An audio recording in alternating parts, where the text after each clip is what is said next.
నమస్తే బాబాయ్, మీ పేరు? శ్రీనివాసరావు అండి. బాబాయ్ ఏం పని చేస్తూ ఉంటావు బాబాయ్? వ్యవసాయమే. బాబాయ్ ఇప్పుడు కూటమి ప్రభుత్వం యొక్క పరిపాలన ఏంటి బాబాయ్, ఎలా ఉంది వాళ్ళ పనితీరులు అన్నీ? ఏ గవర్నమెంట్ వచ్చినా ఇప్పుడు ప్రజెంట్ గవర్నమెంట్ పనిచేసే విధానం బాగుండా కూడా రైతుకు మాత్రం సంతృప్తిగా లేదు. ఏమి కారణాలు, ఎందుకు లేదు అంటే రేట్లు లేవు. ప్రస్తుతం రేట్లు కావాలి, ఎక్స్పోర్ట్ ప్రయత్నం చేయాలి. రైతు పండించిన పంటకి గిట్టుబాటు ధర ఇస్తే గిట్టుబాటు ధర కూడా అమ్ముకోలేని పరిస్థితి ఉంది. అంటే బయట మార్కెట్ తక్కువ ఉంది. 1750 చేసి కొనమన్నారు, 1750 కొనే పరిస్థితి అసలు లేదు. ఒక బస్తా వరిధాన్యం 1750 రూపాయలు కేంద్ర గవర్నమెంట్ గిట్టుబాటు రేటు నిర్ణయించింది. కానీ ఆ రేటు కొనే పరిస్థితి లేదు. 1500, 1400, 1300 అట్లా కొన్నారు. మరి ఎన్ని బస్తాలు అయితే ఎన్ని వేలు వస్తుంది? సాగు చేయడానికి చాలా ఖర్చు.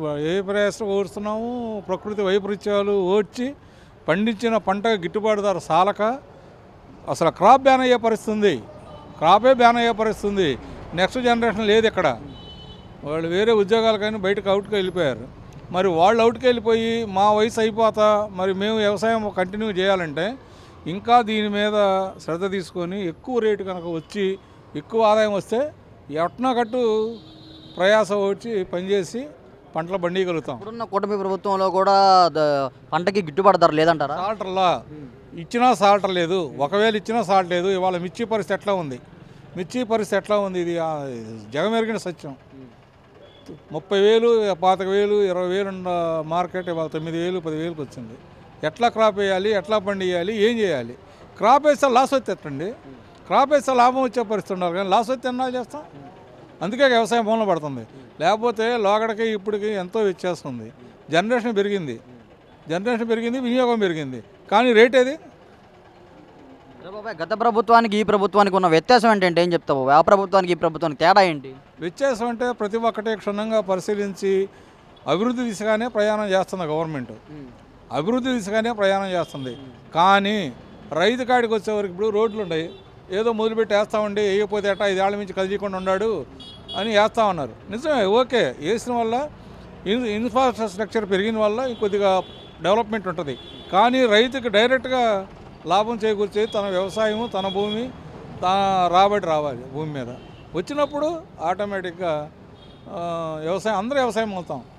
ఎకరానికి ఒక 50,000 రూపాయల లాభం వస్తే అసలు ఆ సాఫ్ట్వేర్ వాడు ఏం చేస్తాడండి? అడిగి పోయి ఆడేం చేస్తాడు? ఏడా చేస్తాడు వాడు కూడా చేయికి ఏం చేస్తాడు? సరే బాబా, ఇప్పుడు విశాఖ స్టీల్ ప్లాంట్ ఉంది కదా, తెలుసా నీకు? ఇప్పుడు అది ప్రైవేటీకరణ కాకుండా ఈ కూటమి ప్రభుత్వం ఆపింది. ఒకవేళ వైసీపీ వచ్చి ఉంటే విశాఖ స్టీల్ ప్లాంట్ పరిస్థితి ఏంటి? ఏముంది, ప్రైవేట్ పరం అయ్యిద్ది. ప్రైవేట్ పరం అయ్యేది. దానికి వచ్చే నిధులు కూడా కొన్ని ఆటోమేటిక్గా వాళ్ళ యొక్క అనుకూలమైన వాళ్ళ ద్వారాగా అదానీ కావచ్చు, ఇంకోరు కావచ్చు వాళ్ళ ల్యాండ్ వరకు వెళ్ళిన తర్వాత వాళ్ళ దగ్గర ఫండ్స్ తీసుకొని కంటిన్యూషన్ జరుగుద్ది. అది అందరం అట్లా అనుకున్నాం. కానీ ఇప్పుడైనా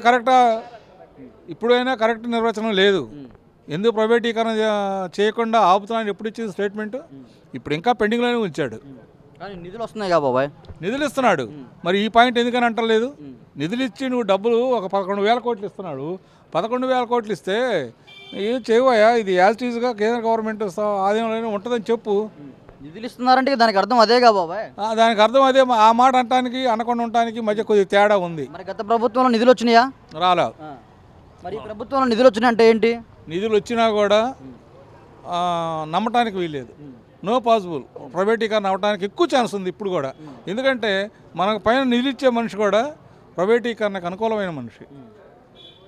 ఎన్నో ఫ్యాక్టరీలు చూసాం, అంతా ప్రైవేట్ పరం పక్క నుంచి వస్తుంది. రైల్వే కొద్దిగా లాభంలో ఉంటే ప్రైవేటీకరణ చేయాలని కొన్ని సంస్థలు, దాంట్లో కొన్ని రకాలైన విభాగాలు ప్రైవేట్ పరం చేశారు. ఎల్ఐసి బాగా మనకు లాభాలు ఎన్నో తెచ్చిపెట్టింది, ఎన్నో సంవత్సరాల నుంచి ఎన్నో లాభాలు తెచ్చిపెట్టింది. దాన్ని కూడా ప్రైవేట్ పరం చేయాలని ప్రయత్నం చేసింది గవర్నమెంట్, కేంద్ర గవర్నమెంట్. ఆ రకంగా ప్రభుత్వ సంస్థలు చాలా కూడా లాభాలు ఉండయి కూడా. అంటే ఇప్పుడు పొత్తులో భాగంగా వీళ్ళు మాట దాటవేయడానికి ఏం లేదు కదా బాబాయ్? పొత్తులో ఉన్నారు కదా వాళ్ళు కూడా. పొత్తులో ఉండా కూడా పవర్ లేదు. పొత్తులో ఉండా కూడా ఎంతవరకు అంటే లిమిట్ వరకే ఉంది, లిమిట్ దాటలేదు. లిమిట్ దాటి ఉండటానికి లేదు.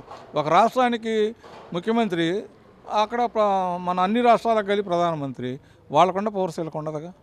లిమిట్ ఉంటుంది, లిమిట్ పవర్ ఉంటుంది. దాని వరకు ఇక కూటమి ప్రభుత్వం కూడా దాని ప్రకారంగానే నడిచే పరిస్థితి.